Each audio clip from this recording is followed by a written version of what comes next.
show this to my lawyer.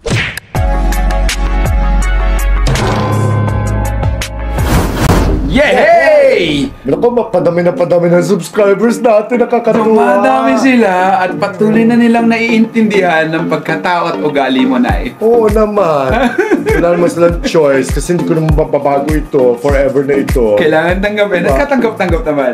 Ay, dapat. Sana lang. Ito po ang OOTD! Oras ng Opinyon. Alakayan at diskusyon. With my nanay na ang pagtatalakay at ang kanyang mga opinyon ay hindi nyo maibabago at hindi nyo pwedeng palitan. Nanay Jovert sa dito. Ay, nako, maraming salamat sa pag-unawa. Siyempre, lalo na sa iyo, anak ko, Direct Chops Manansala. My gosh, kasi kung wala ito, naku, dahil. Diyos ko, I could have went to town. Sa 4th floor ba yan? 4th floor, 5th floor. Nako, pagsasabayin kong puntahan yan. Huwag na. Hindi mangyayari yan, Nay. Sa nangyayari ngayon, maraming salamat sa lahat ng mga subscribers natin na patuloy na nagsasubscribe. At sa mga hindi pa nagsasubscribe na nanonood pa lang ngayon, ngayong oras pa lang na ito, pag-subscribe ka na. I tell you, magiging tama ang bawat oras mo sa panonood mo at pagtatambay mo dito sa OOTD. Alam mo, ilang araw itong sipon ko, pero siguro malapit akong gumaling. Kailangan ko ng vitamin C. Diba? C. Yes. Sa vitamin dagat.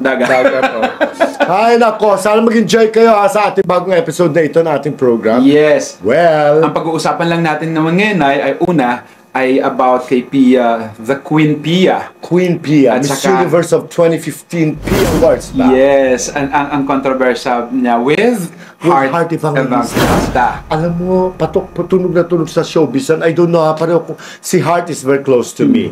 Si Pia, nag-guest sa akin dati sa DZMM and I like her. Isa sa mga ni-root kayo para manalo Miss Universe. Pero, ayun, hindi man ako hindi ako na-disappoint. Pag-usapan natin ng something about them and at the same time, pag-usapan naman natin yung mga dahil nga sa dami ng kontrobersiya na mga naghihiwalay ngayon.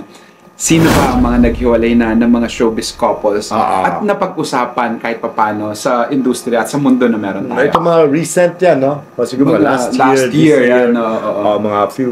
Basta naging controversial, very recent, no?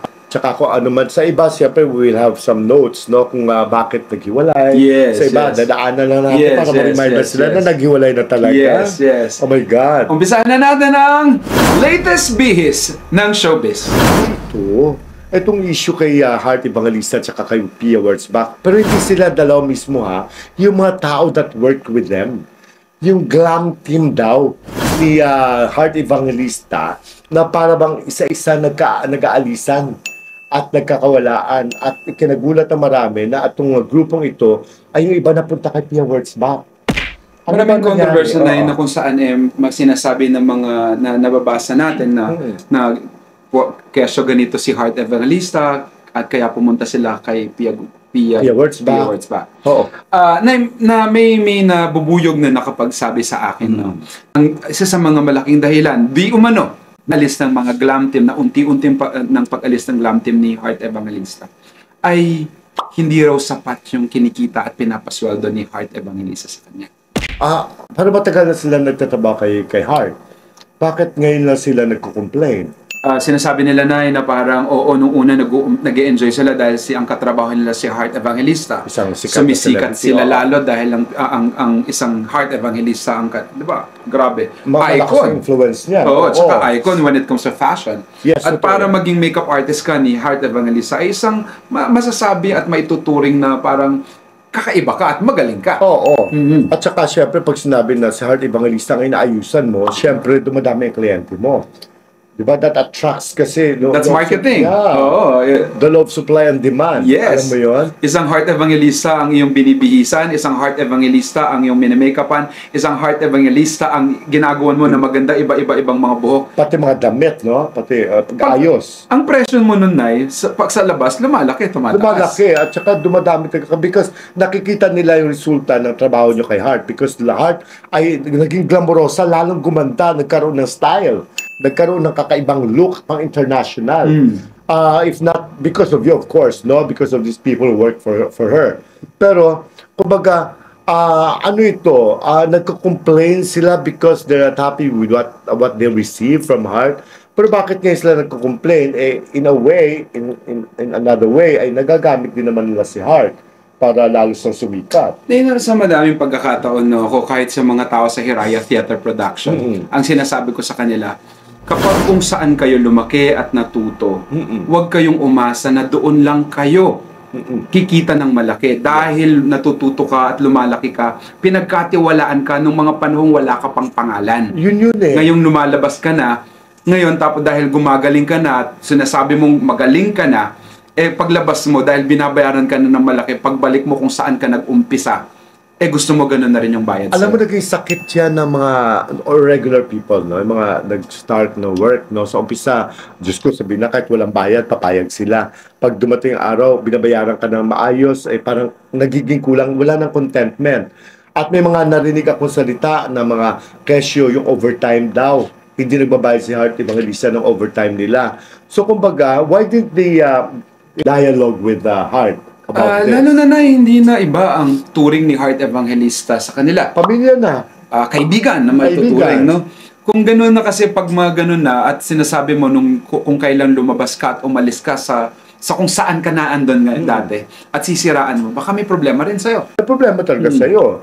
Kasi iba yung halimbawa nagpaalam ka ng maayos because you think you have a greener pasture sa susunod mong lilipatan. Mas maganda na yung honest na nagpaalam ka at mabuti na sabi mo na, hey, Ma'am Hart, pasensya na, but siguro, hindi sa naghanap ka ng counter offer, pero pwede rin. Kasi po, mas may magandang offer sa akin si ganito, masakit man sa loob ko, but mabigat man sa kalooban ko, but I am entertaining the possibility na baka pwede ako lumipat. Dahil may pangangailangan po ako. Pwede sabihin na maayos kasi ganun nakikita na niya sarili niya kung saan siya pupunta. Halimbawa, pag lumipat siya sa kabila. At Hart will have the option. To either keep you at pag-usapan nyo kung ano mas magandang deal para sa inyong dalawa, para hindi na siya umalis, di ba? Ganun yun eh. At dahil madalas kasi akala kasi ng iba ng mga taong, glam team yan or production team yan, na kapag umalis sila, akala nila, sila ang dahilan kung bakit sumikat o lumaki, lumawak o kumita ang mga bagay-bagay sa tao kumpanyang dati nilang pinagkakatrabahuan. Madalas akala nila na kapag umalis sila ay ang ina-expect nila babagsak yung taong iniwan nila. Yes, o yung production na iniwan nila. Kasi may sama sila na loob. Yes. Pero kapag ang nakikita nila na ang taong iniwan nila na akala nilang babagsak dahil wala na sila ay naandun pa rin sa kung anong estado meron sila, maaaring nasasaktan sila doon dahil doon. Dahil hindi sila masaya na maganda pa rin ang kinainatnan nung umalis sila. Hindi naman naapektuhan masyado ang trabaho na ang mga pumalit sa kanila ay nakapag-deliver naman ng maayos, di ba? Maaaring maririnig ng dating glam team ni Hart Evangelista ito. Nag-glam team ngayon ni Pia Wurtzbach. Oo, kasi ang balita nga lumipat ka kay Pia Wurtzbach daw. I don't know kung gaano karami ang lumipat kay Pia Wurtzbach. Pero, alam mo, if you were to ask me, mali sila sa pag-alis kay Hart Evangelista kasi si Hart ay consistent ang trabaho niyan. May TV shows yan, may mga pelikula, may mga... Mahilig sa fashion kung ano-ano. At saka regular ang jobs nila. Kasi kay Pia Wurtzbach, tapos na Miss Universe reign niya eh. Kumbaga, meron siya mga activities like, syempre, mga pictorials niya, mga ibang activities sa pero it's not as often. It's not as regular. So, gaano kadalas sila makukuha at magagamit ni Pia Wurtzbach? At gaano kalaki ang maging possibility na kikitain nila. Kung kikita ka, halimbawa nga, di ba, sa atin, di ba, kikita mo na ako, halimbawa, ng 10,000. Halimbawa. Pero, 20 times naman akong kikitain a month. Di ba? Kaysa naman doon na 50,000 kikitain ko doon sa kabila. Pero, twice a month, hindi ako sure pa kung gano'n ka-regular. Ay, dito na ako sa regular na trabaho. Okay, wala namang problema kung umalis ka. It's your choice. Yeah. Pero pag alis mo, huwag mo nasisiraan yung taong na nagbigay sa'yo ng dahilan kung bakit may naibibigay ka na sa hapagkainan ninyo ng mga panong nagtatrabaho. Totoo yan. Alam mo, nalulungkot din ako, no? Marami talagang ganyan.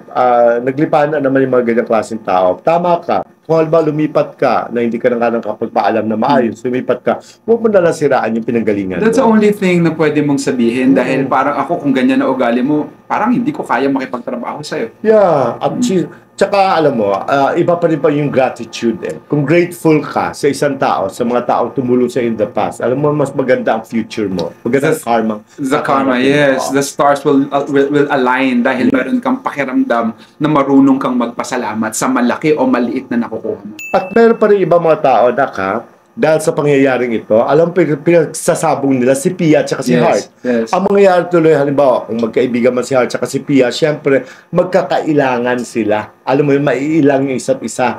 Kasi nga, sa paglipat pa lang, pero alam mo, syempre, hindi mo rin masisi si Pia because malay mo, baka hindi naman yun, baka iba naman ang kinuwento sa kanya, Yes, baka yes, iba naman yes. sinasabi.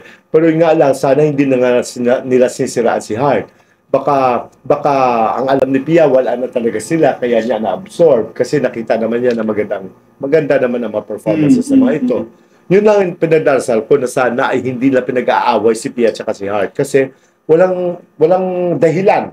Na hindi mo kasi mapipiligilan or matuturuan yung tao kung anong gagawin nila, no? Like tayo, the people na nanonood sa atin, even our bashers, hindi nila tayong pwedeng diktahan kung anong sasabihin at gusto as gagawin natin, no?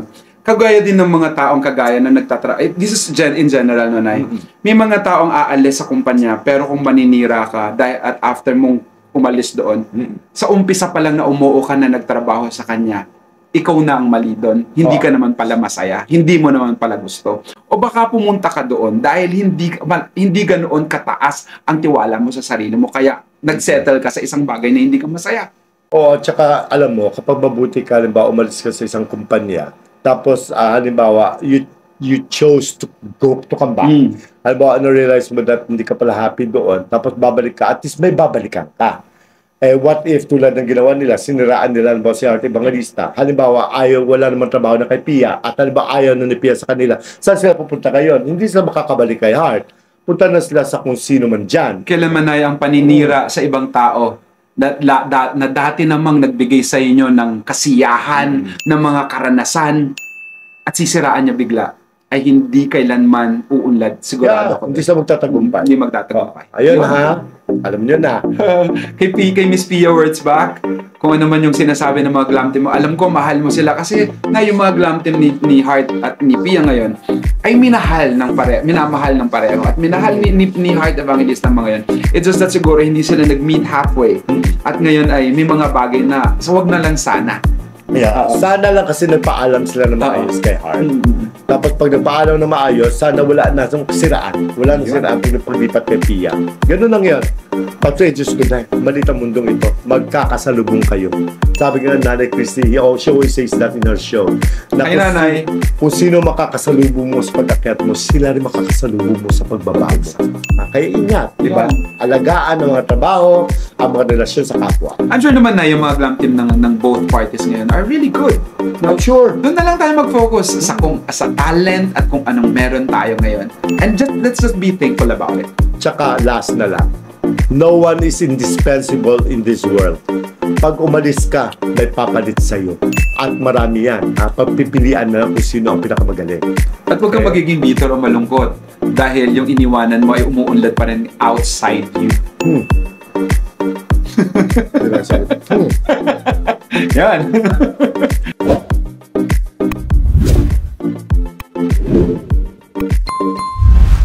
Yan ay. Ano ba to? Usapang hiwalayan na naman to. Dahil sa hiwalayan na nangyari ng Katniel na naging national issue. Eh ngayon pag-usapan naman natin na ngayon yung mga celebrities na naghiwalay along the way. Oo. Recently nga, marami yan ha, marami. Unang-una, actually, isa sa mga prominent na naghiwalay sila Carla Abellana at si Tom Rodriguez. Na pinag-usapan ng matindi. Na to this day, hindi pa natin alam kung ano ba talagang totoo Dahilan, because may mga kwento na kinu-question ang gender ni Tom Rodriguez. Na parang hindi naman totoo. Parang hindi naman totoo. Parang sa pagkakilala ko ito, parang hindi naman bakla. At dumating ang punto na yun na si Carla at si Ray P.G. Abellana hindi na nag-usap ang mag-ama.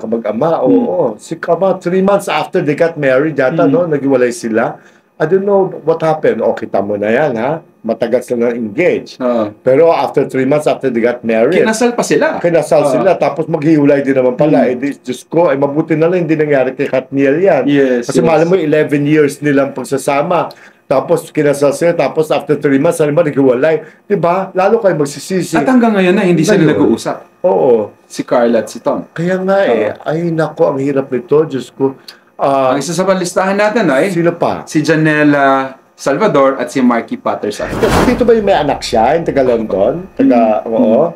Naghiwalay na pala sila. Naghiwalay sila na may anak sila na parang betrayal din yata ang dahilan. Betrayal on the part of the boy. Of the boy. Oo. Kasi sino ba na-link din sa lalaking yan? Ay, gwapo din kasi itong Marky Gwapo, Patterson. At saka oo. bata pa na eh. Oo. Pero nagkaanak sila, tapos bumalik si Janela Salvador sa telebisyon with the bang. Oo nga. Siya yung sa Darna na siya si lumabas na, si Valentina. Valentina. At she was really doing good. At siya talaga ang napansin. Di ba si Janela dating girlfriend din ito ni Magalona, ni Elmo Magalona. Elmo, Oo. si Janela din. Alam mo, mukhang hindi siya mapalad sa mga jowa. Mukhang hindi pa panahon na dumating yung tamang lalaki sa kanya. Pwede rin. Kasi may nasabi na pagpa-boyish nito si Janela eh. Nachismis niya before eh. Napakagandang babae. Maganda, maganda Saka siya. napakagaling na umarte. Sumunod na listahan natin, of course, si Moira at si Jason Hernandez. Ano nangyari? Wala na, hindi na taga nagbalikan to. Wala na may girlfriend na rin si Jason Hernandez ngayon. At the same time, parang ito ay hindi talaga natin nalaman yung tunay na rason kung bakit sila naghiwalay. At saka dito nasira si Moira eh. Parang bumagsak nga siya. Oo, kasi after na mga naglabasan, kasi may nag-defend kasi kay Jason kaibigan niya. Tapos di ba naalala ko na parang may somebody claimed na hindi naman si Moira tagang gumagawa ng mga kanta niya. Di ba? Ang lumalabas, di ba siya ang composer sa mga songs niya.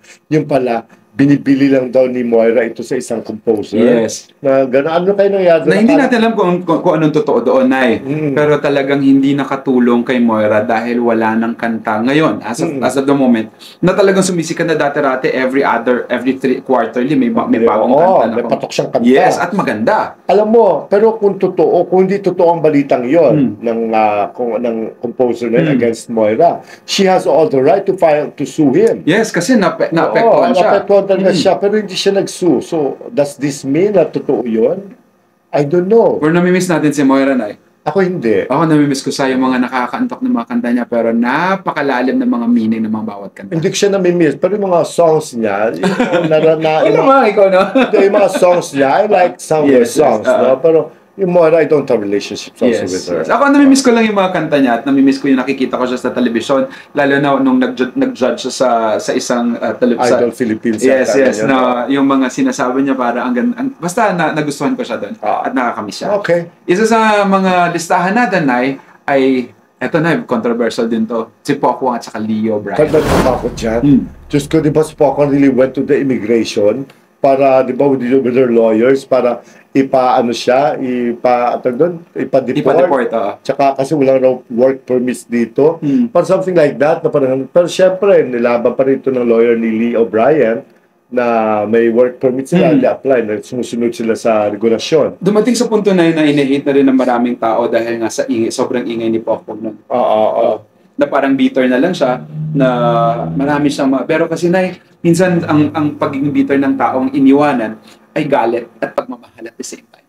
Siyempre, hindi niya matanggap kasi siyempre minahal foreigner. Yes, Alam mo na, siyempre, it's not just about that. Siguro nakapag-invest talaga siya na for the longest time, palagi niyang sinasabing mabait, maganda ang ugali ang kanyang asawa nung mga panahon sila pa. Pero nung naghiwalay, biglang nag-iba at kabaligtaran ng lahat ng sinasabi niya. Ang tingin nga ng ibang tao ayon sa akin mga friends, na parang siya naging sugar mommy nga daw ni Leo O'Brien eh. Kaya galit na galit siya. Kaya galit siya kasi malaking investment. At saka sinabi niya na naniniwala siya noon, kaya niya ginawa yun, dahil naniniwala siyang mahal siya ni Leo O'Brien. Saan ba sila nagkakilala? Sa abroad isang pelikula na eh. Oo, ba nag-shoot si Pokwang ba sa abroad? Tapos na-meet ito. Kasi actor dito. Actor siya doon, Nay. Kasama co-actor niya doon sa movie na yon. Co-actor niya sa movie na yun. Tapos parang team up sila, ganyan, kinilig nagkaroon ng kilig hanggang sa naniwala siya, hanggang sa dito na tumira at nanirahan yung lalaki. At saka nagka-baby sila. Yes. Sana for the baby, I don't know lang kung ano mangyari. And I'm happy now ngayon ay tahimik na siya at merong movie si Pokwa ngayon. Yes, kasama si Eugene Domingo. Yes. Kasama sa MMFF 2023. Metro Manila Film Fest. Ano title nun? Becky something. Oo, Becky and something. Yun, so that's si kay Pokwa at saka Leo Bryan na hanggang ngayon na ay tumahimik na naman si Pokwang na mukhang naka-move on na siya. Oo. Siguro na-realize din niya na wala rin makapupunta nito mga asong ito. Napapasama lang siya. Yeah. For her, tama na nga Pokwang. That's a right move. Tama, Okay? no? Ang sumunod na sa listahan natin ay si Barbie Imperial at saka si Diego Loizaga. Ko alam, noong pala sa umpisa pa lang, alam ko hindi lang magtatagal ang mga uri ng love affair. Kasi naalala ko si Barbie Imperial dati, naging jowa pa to ni Paul Andre Salas. Di ba? Ang gulo-gulo. Diyos ko, naalala ko na parang sirang-sira si Paul. Na pumapasok din si Barbie Imperial ng dahilan ng paghihiwalay ng Katniel. Kasama rin siya. Yes. Involved din siya. Hindi, sa mga... magandang batang yan, ha? Maganda. Sa mga ng mga netizen, yun yung mga sinasabi nila. Mga netizens, memorize nila yan eh. Nire-research nila yan eh. Isa Si Diego. si Diego, Si Diego may sa party-party yan eh. Ang mga lalaki na may Loizaga eh. Diego Loizaga. Sino bang tatay niya? Si Cesar Montano. Mahilig niya sa mga party-party. Siyempre, he would bump into beautiful girls. Siyempre, hindi maaraw-araw pwede makadikit, ano sa kanya si Barbie. Kaya siguro, alam mo, he plays around. Parang ngayon, nanahimik si Diego Loizaga. Actually, wala akong dinig sa kanya. Pero si Barbie mukhang magkakaroon siya ng teleserye ulit. Okay. Pero at least they're outside their relationship, mas maganda at hindi talaga sila para sa isa't isa. Ang sumunod na eto, nakakalungkot ang nangyari kay Kit Thompson at Anna Halandoni. Oo, anak-anak ko yun sa Anna Halandoni. My God, sa kanya nabugbog siya, nagkakasuhan pa. Pero wala na akong balita after that. Di ba nakulong pa ito si Kit Thompson during that time na nagkabubugan sa Tagaytay or something. Pero nirelease ito na-bail out ito ng kanyang managers, ng management niya. Tapos, I don't know kung natuloy yung kaso. Kasi ang pagkakaalam ko that time, ididemanda talaga ni Anna Halandoni si Kit Thompson. Pero, siyempre, may vowsy kasi na talagang nagpoprotekta sa mga kababaihan. Pero nakita yung mukha ni Anna Halandoni, talagang, Diyos ko, black eye niya, grabe. She almost died. Kuminsan na sinasabi ng tao talaga na mahal, pero kaya niya talagang physical na saktan, no? Oo, may tao talagang violent din eh. May tao na medyo impulsive. Kanya-kanya talaga, no? Yung mga taong kahit galit na galit ka, tahimik ka lang. May iba talaga maliit na bagay lang, may kasadista, gano'n, na napiflare ka agad, tsaka very violent. At may mga lalaki, pag mahal na mahal ka, parang hindi ka nila kayang saktan. Naku, ayoko tagalong ganyan ka sa mga lalaki. Diyos ko, na konting selos lang, bubugbugin kayo. Naku, dahil ayoko na magka-boyfriend. Nabugbog ka ba na? Ha? Nabugbog ka ba? Never. Never. I never allowed anyone to touch me. You were never touched? I was hindi touch na bugbog. Hindi ako sinaktan. Physically. Usapan yan. Never hit me. Kasi we will not stay.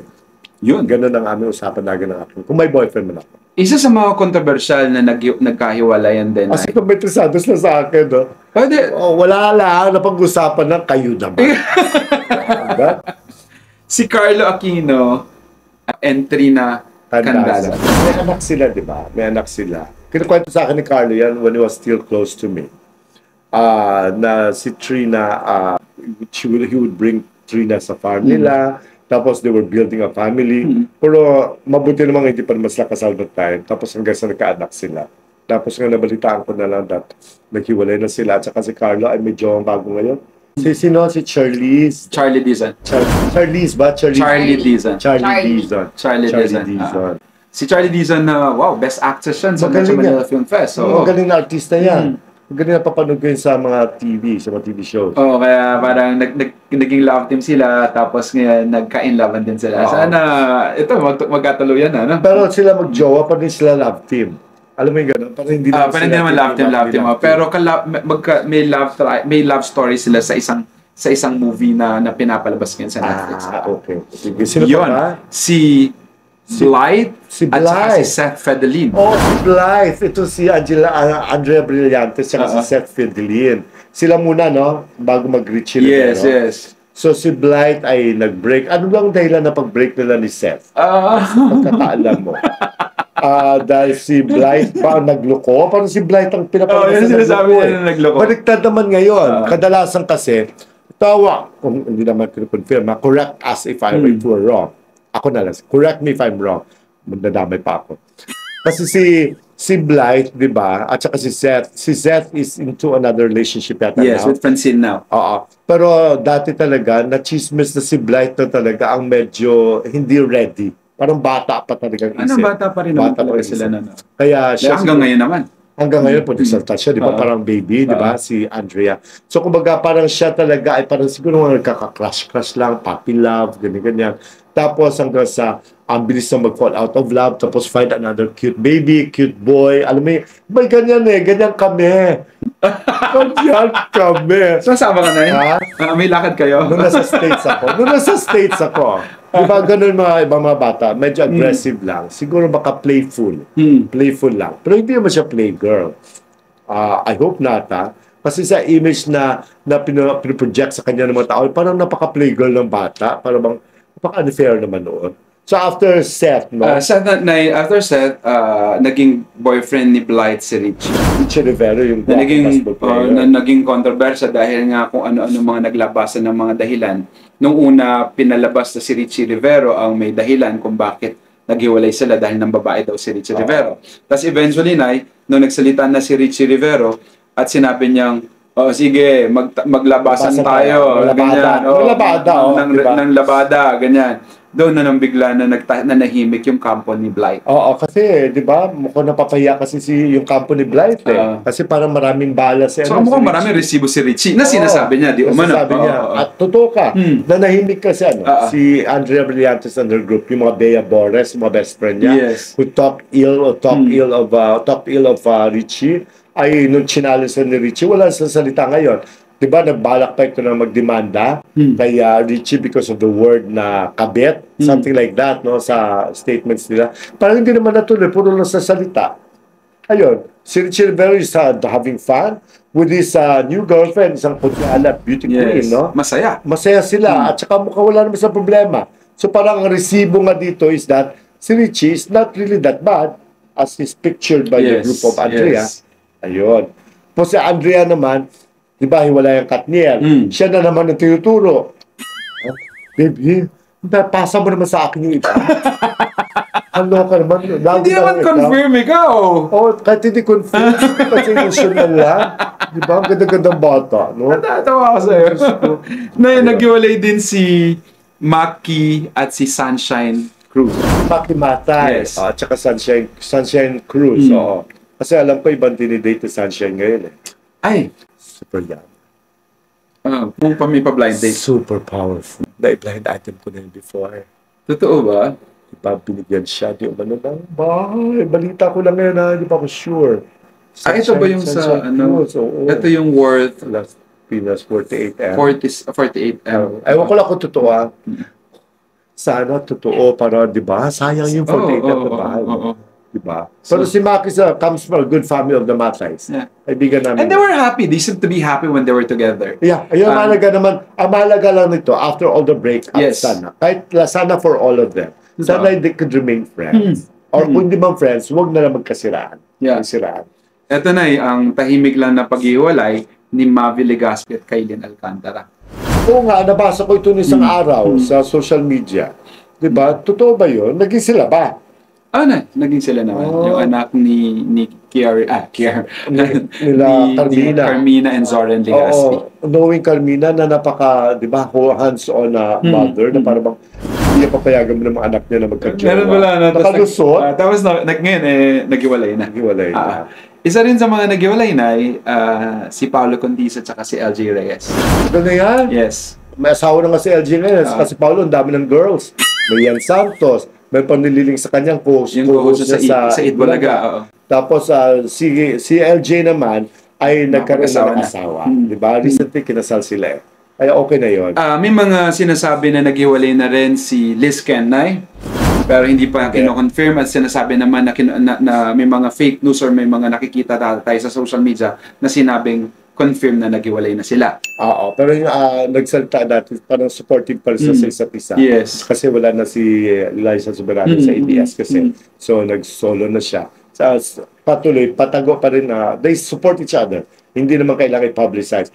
Pero ang nagulat ako, lumabas sa aking page sa Facebook. Grabe, totoo pala yun. Just makasampalin ako ng mga fans. Ano? Makakala nakakatawa. Naghiwalay na pala si Chris Aquino at si James Yap. Alam mo, lumabas sa page ko, sabi ko, mga hayop na to. Ang galing nila gumawa ng ano. Ang galing gumawa ng mga memes talaga ng mga Pinoy. Sa gitna ng mga hiwalayan issues, naisingit nila talaga. Ngayon na lumabas sa kanilang page kasi wala silang internet. Nahiwalay na pala si Chris Aquino at si James Yap. At ang ginamit ng mga picture, mga bata pa, si James at si Chris. Oh my God, you're so funny. Alam mo ba na si James din siya kasi Nadine Lustre ay naghiwalay na din? Ako nga unang natuwa eh. Bakit? Natural, syempre, love ko si James Reid. Oh, hindi mo love si Nadine Lustre. Paano ko siya love? Siya nga dahil lang bakit ko nawala sa Disney. Diyos ko.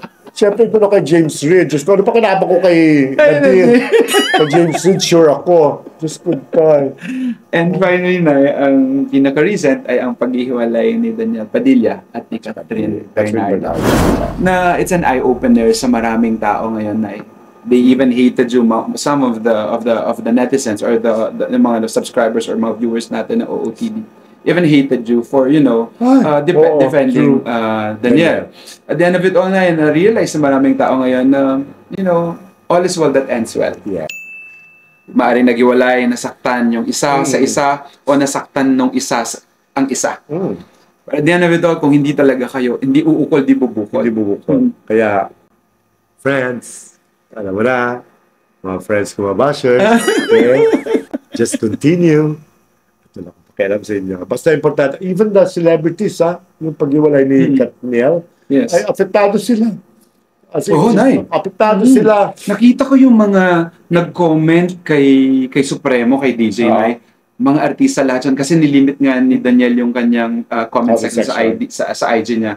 Lahat mga artista halos. At nakita ko rin even Ogie Alcacid said na parang isang mahigpit na yakap para kay DJ. Sino ba ang hindi maapektuhan doon? Sino ba ang hindi malulungkot sa isang kwentong akala mo ay made from heaven? No? Pero wala, naghiwalay, kailangan tanggapin, at kailangan, sigurado naman at natitiyak tayo na outside their being together is a beautiful life that's ahead of them. Okay? Yun, sa lahat ng mga naghiwalay, it's still a beautiful life after all. And we all learn our lessons from there. You learn your lesson from the breakup, so the next time that you fall in love, be a little careful. Diba? At least alam mo na kung anong pipiliin mo, yung may standards ka na susundan, may mga bagay na kapag nakita mo na, parang katulad na ito ng ex ko, wag mo na ituloy. Naniniwala talaga ako na maaaring patuloy na maghihiwalay at mahihiwalay ka sa taong minamahal mo kapag hindi ka natututo sa nakaraan at karanasang nagkaroon ka. Hindi lang dapat na nasaktan ka at umiyak ka. Kailangan may natutunan ka at may magbabago sa'yo nang sa ganoon, yung parating na taong nararapat para sa'yo ay darating na at nandyan na sa iyong paligid lang. Naka-experience na ba kayo na akala nyo hindi pa kayo hiwalay, pero ang totoo niyan, hindi ka na kinokontak? So, ano tawag mo doon? Tulad, halimbawa sa atin, wala kami karapatang umibig. Nagpaparamdam? Yung halimbawa, message sa'yo na mahal kita. I love you always at tandaan mo yan. Pero hindi naman napaparamdam na, so anong gagawin mo? Diba? Mas masakit nga yun eh. Personal ba yan? Personal ba yan? Personal. Diba? Sa pangalang? Basta, ganun lang, diba? Pero, wala, tinatanggap ko as is, diba? Parang very ka na dyan, very Bea Alonso ka dyan at Gerald Anderson. Basta yun lang. Diba, na-experience yun, Diyos ko, but we carry our lives well, diba? Hindi kailangan idama ibang tao dito. Amin na lang yun. Isa sa mga sinasabi nila na naghihiwalay na ay si Sian Lim at saka si Kim Chu. Naghiwalay na rin daw si Paul Avellino at saka si Janine Gutierrez. Yung mga speculations na sinasabi na hanggang ngayon na hindi naman ako confirm. And we hope na hindi. Ay kung talaga naghiwalay, naging modelo tuloy si Katniel. At paghiwalay sometimes, para for them to be able to move on, they have to celebrate that. Kasi para maka-move to another chapter. Yun. Unang-una, syempre, mahirap pa ngayon, hurting pain ngayon. One day, ang acceptance. Pag may acceptance na, you can celebrate and move to a new world. Yun. New phase, okay? Moving to a new world. Let's move to the Blind Item!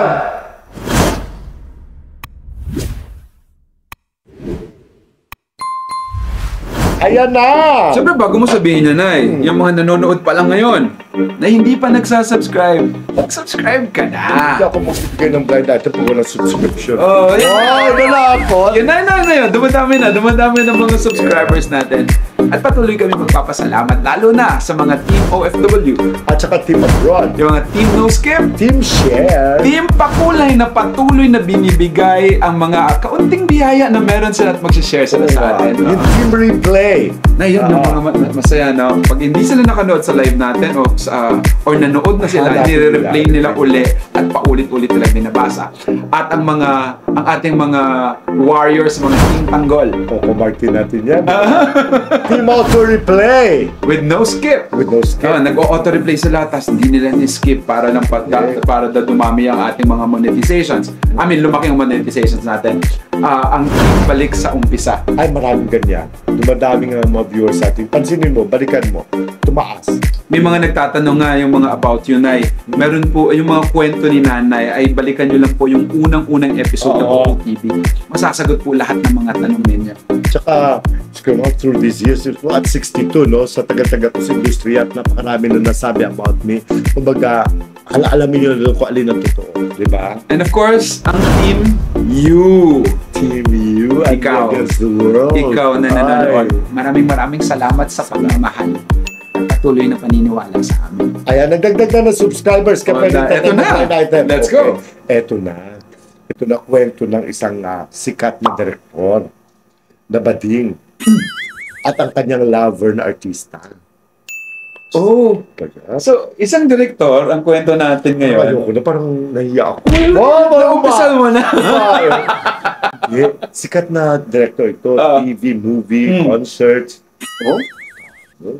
At may jowa siya, na artista, na every time na may palabas siya, kasama yun. Oo, isa na, ayan na yan. Lalaki, gwapo. Gwapo yung lalaki, nakakaloka. Eto na, matagal sa magjowa. Siguro mga, umabot na ng dekada na. So, sumikat na rin yung jowa niya. Kahit na hindi na niya, kumbaga parang hindi na niya talaga alagang-alaga, pero they're still on. Kumbaga, kahit hindi na makasama sa mga movies niya. Basta, kung punta pa rin sa kanya, they still have fun. Jowa pa rin sila. Eto na, yung guy, napakagwapo nitong guy na ito. Nagtataka siya kasi every time na magsisex sila, didiretsuhin ko na ha. 7, 8, 9, ganon? Basta letter E siya. Letter E siya. Kapag nag-chenes sila, chenes, di ba? Baklaan ng ay nagtataka lang ito si lalaki. Kasi ayaw na ayaw ng bakla, ng gay lover niya, na naka-on ang ilaw. Laging lights off ang gusto ng bading. So yung gay lover pa ang ayaw makita. Yes, Oo. At ang guy is willing to have lights on kasi gusto ng lalaki lights on. Di ba normally, pag tulad ko, gusto ko lights on kasi gusto ko ma-enjoy. Nakikita ko yung aking partner, di ba? Kasi Diyos ko. At mostly yung lalaki nga ayaw ng... Normal yung lalaki pang ayaw ng lights on kasi syempre bading ang ka-affair Kung babae yun, baka pwede pa. Pero since bading, gusto na lights off, baliktad sila. So baliktad ng kwento. So anong storya na Nakakaloka. Ilang beses na yan. Ilang beses na. Siguro 100 times. Parang kumbaga exaggerated lang. Mga kaibigan, eto na ngayon. Napaka-playful na actor. Kasi sa kama ng bading, may lampshade sa may gilid. So habang nag-chene sila, pinagtripan ng aktor. Habang nasa gitna ng kanilang lovemaking, inon niya yung ilaw. Binuksan yung ilaw sa lampshade. Tapos? Nagulat yung bading, parang nag-flare up. Nagulat talaga. So nakita ng aktor. Nakita niya na may pepe yung ano? Hindi, nakita niya na taga-Mandaluyong pala itong baklitang to. Baliw yung direktor! Taga-Mandaluyong pala siya. At saka paborito. Sa loob sa labas? Hindi pa. Kasi may favorite song siya. Yung Total Eclipse of the Heart. Bonnie Tyler? Yes. Taga Bonnie Mandaluyong siya. Tapos paborito si Bonnie Tyler. Ibig sabihin, meron siyang extra marks, may bumi. Buni yun, hindi Bonnie. Ikaw naman. Or at least ka na malapit. Change sa O to U. Kaloka, di ba? Kaya pala ayaw ng bakla. Ayaw niya ng bading na mag-lights on kasi baka makita ang kanyang mga... Nay, nakakakawa yun, di ba? Oo. Nakakahawa yun. My gosh, Lala is dead. My gosh. Pero nahawaan yung ano. Hindi naman, in fairness. Kasi right after that, naglilinis din siya. Pero that time na nagulat siya. After many years nilang pinagbigyan niya kasi syempre hindi naman nakalain na doon na niya na-realize na may lampshade pala. Pinuksan niya. Kasalanan ng lampshade. Thank you sa lampshade, sabi niya. Alam mo lang noon, ayaw na rin niya makipag-sex dun sa bading. Pero they maintain that friendship. Kasi parang na-turn off siya. Kasi di ba sa estado ng sikat na direktor, hindi ba niya mapagamot ang Tyler niya? Ang Tyler niya, Bonnie Tyler niya. Aloka. Yun. Hindi na ako magbibigay ng maraming clue. Kasi kawawa naman yung bading. Kasi di ba, kawawa naman siya. Baka mamaya hindi siya makakuha ng mga magagandang project. Si lalaki? Yung lalaki is happily married na. May anak na siya. Sa isang prominent kalahan ng sa North. Sa bandang norte. Okay. Alam niyo na. Kaloka pa. Yung baklita talaga. Mabuti na lang wala akong Tyler. Hindi nagtatrabaho to sa radyo. Hindi. Sa pelikula lang talaga. Pelikula lang. Okay. Huwag nyo nang alamin kung sino pa. I-enjoy nyo lang yung line natin. Imagine nyo na lang na after 100 times ay nagbukas ang lampshade. Salamat, lampshade. At doon nalaman kung saan siya nakatira. Taga Mandaluyong pala siya. Hindi lahat ng taga Mandaluyong may gano'n na. Gino-joke na namin yung bonnet siya sa beauty. Okay. Yun na po. Maraming salamat, di ba? Sana enjoy nyo uli ang aming episode ngayon dahil sinasabi nyo palagi sa amin na kami ang dahilan kung bakit kayo ngumingiti. Yes, tama yan. At kami ang dahilan kung bakit napapabuo namin ang araw ninyo. Maraming salamat. Kaya kung gusto nyo masubaybayan kami, meron kami FB page, OOTD Jobert and Chops Channel. Ang aming TikTok na dumadami pa rin ang mga views namin. OOTD Jobert and Chops. Ang aming Instagram. At OOTD Jobert and Chops. Ang Instagram ang ngayon, ang social media ang Instagram. Doon na tayo nakakakita ng maraming kwento tungkol sa mga artista sa Instagram. Hiling nila yan eh. Of course, Twitter. At OOTDJC. Patuloy lang po kayong mag-subscribe, patuloy nyo lang pong i-share, at patuloy nyo lang pong ikwento kung anong karanasan ninyo sa panonood nyo sa amin. Yes, tama yan ha. Basta mag-enjoy lang tayo. Let's help one another, okay? Kasi malapit ang magpasko ha. Medyo hinahinay mo sa paggastos. Baka mawalan tayo pambili ng ulam sa Christmas Eve. Yes. My gosh. Nararamdaman na natin yung Christmas season talaga. Tsaka paalala sa ating mga kamag-anak, mga kababayan, kumbaga huwag masyadong umasa ng mga regalo kasi kung ano lang meron tayo ay pagsaluhan natin. At hindi ganun kadali ang buhay ngayon. Mahirap ang buhay. Kumbaga, kung unawaan tayo, magtutulong lang. Kung kaya, sige go. Kung wala, ipagpasensya. Diba? Yun. Nire-ready ko rin mga utak ninyo para wala kayo hingin sa akin kasi wala na akong dato. Diba? Alam mo na. Tingnan kita. Ay, naku, mabuti na dito ang anak ko. Diba? Ito po ang OOTD! Oras ng opinion. Talakayan at diskusyon. With my nanay na napaka-cool lang the whole episode ngayon and I'm just so proud of him. Nanay Jobert, sukal dito. Kahit iniwanan ng jowa na ayaw sabihin, di ba? Basta masaya lang. Ay, naku mga kaibigan, basta ako mauna ha. Sige. Paalala lang lagi, sabi nga natin, tungkol sa, minsan, sa dinami-dami ng mga karanasan natin sa buhay, sa huli natin nalaman ng katotohanan. Tulad ng kay Bonnie Tyler, di ba? Huli na lang, malaman natin kay sabi nga nila, at the end, really, truth prevails. Truth prevails, ha? Mas may masabi lang. Bye-bye! Sa akin lang, ang takeaway ko ngayon to, Nay, may mga makikilala tayo sa mundo, sa buhay natin. Maaring mamahalin natin. Maaring isipin na natin na siya na. O maaaring inisip at pinakasalan na siya na. Pero maghihiwalay pa rin. Hindi natin titignan sa paghihiwalay. Titignan natin kung ano ang rason kung bakit tayo naghihiwalay. Patuloy tayong maniwala na mabait talaga ang Diyos. And to God be the glory. Maraming Thank you, salamat. everyone. Bye-bye. We love you. Love you. Yeah, see you again. Mwah. Mwah. Thank you. Thank you, Michael Panggoy, and of course, Leanne Mikla. Yes, Leanne. Okay, everybody. Bye-bye. The new music box. Okay, And puntahan nyo. Celebrity Dream. Yeah. And wait lang. Gusto ko palang i-invite kayong lahat sa Pampanga at saka sa Dagupan. We'll be having our show, Tina Dasal and the Frog Prince. When? This coming December 16 and 17 and December next week sa Pampanga. Bye. Bye.